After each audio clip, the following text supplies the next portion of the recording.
Syria में असद के शासन का अंत हो गया है। असद ने कभी नहीं सोचा होगा कि एक दिन उन्हें देश छोड़कर भागना पड़ सकता है। बशर अल असद अपने परिवार के साथ रूस की राजधानी मॉस्को पहुंच गए हैं। सबसे बड़ा सवाल यह है कि जिस विद्रोही गुट ने असद की सत्ता छीन ली, उसने असद को आराम से भागने क्यों दिया? वहीं अब इसका जवाब जो है रूस ने दिया है। क्या है पूरा मामला, क्या जवाब रूस ने दिया है, तमाम मुद्दों पर आज एक्सप्लेन बाय एबीपी लाइव पर चर्चा करेंगे। नमस्कार, मैं हूं आपके साथ आशीष सिंह आनंद।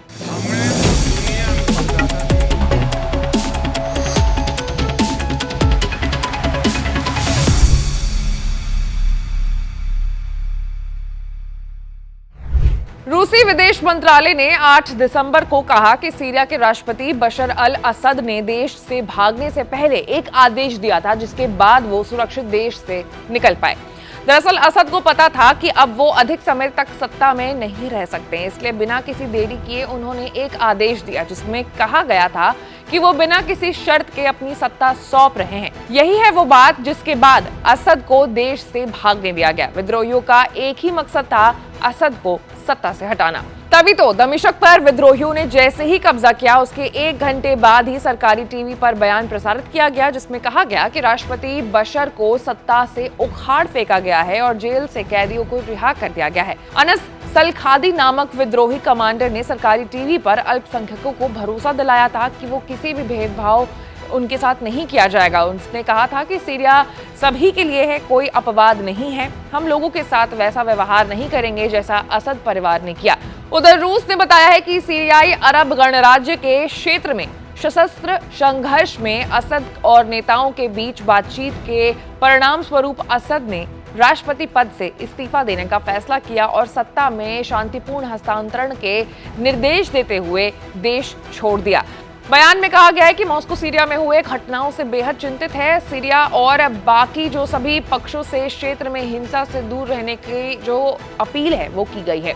हम सभी संबंधित पक्षों से हिंसा के इस्तेमाल से दूर रहने और शासन के सभी मुद्दों पर राजनीतिक माध्यमों से हल करने का आग्रह करते हैं। 2013 में सख्ती से विद्रोह को दबाने वाले राष्ट्रपति बशर के हाथ से सत्ता इस बार मात्र 11 दिन में ही निकल गई। विद्रोही लड़ाकों ने 27 नवंबर के बाद से हमले तेज कर दिए थे। विद्रोहियों ने पहले हामा और फिर एलेप्पो और दमिश्क पर कब्जा किया था। इससे सीरिया में 50 साल लंबे असद परिवार के शासन का भी खात्मा हो गया। असद कथित तौर पर रविवार तड़के सीरिया से रवाना हुए थे। सीरिया की राजधानी दमिश्क पर विद्रोहियों के कब्जे के साथ ही असद परिवार के 50 साल के शासन का भी अंत हो गया। दमिश्क के चौराहों पर जश्न मनाती हुई भीड़ इकट्ठा हुई और सीरियाई क्रांतिकारी ध्वज लहराया, जिससे अरब स्प्रिंग विरोधियों के शुरुआती दिनों की याद ताजा हो गई।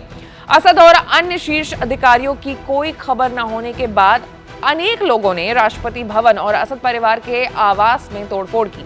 असद के करीबी सहयोगी रहे रूस ने कहा है कि असद ने विद्रोही समूह के साथ बातचीत के बाद देश छोड़ दिया और उन्होंने शांतिपूर्वक सत्ता हस्तांतरण के निर्देश दिए थे। वर्षों पहले अलकायदा से नाता तोड़ने वाला अबू मोहम्मद अल गोलानी सबसे बड़े विद्रोही गुट का नेता है और वो अब देश के भविष्य की दिशा भी तय करेगा।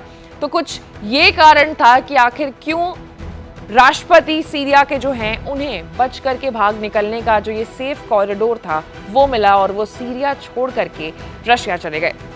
ऐसे तमाम बड़े खबरों से अपडेटेड रहने के लिए आपको हमारे चैनल को लाइक, सब्सक्राइब और शेयर करना होगा। मैं थी आपके साथ आशीष सिंह आनंद।